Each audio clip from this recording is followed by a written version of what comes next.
ពេលដែលបងនឹកដល់អូនអោមានស្ងួនបងសុំឡើងមើលដួងខែ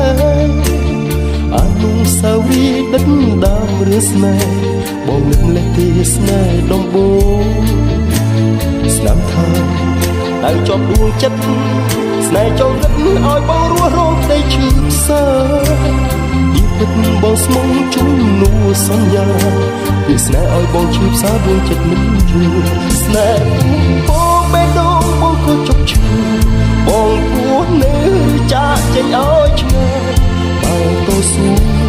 ព្រោះឈមឆាយដូចចាប់កាយសញ្ឆាយលើមេឃបាស្រីលះបងកាត់ចិត្តមិនបានស្នេហ៍ក៏យ៉ាងនៅពេញក្នុងដួងហឫទ័យឬស្រឡាញ់ត្រូវអូនយំដូចទឹកពីនៅឆ្ងាយដួងចាំ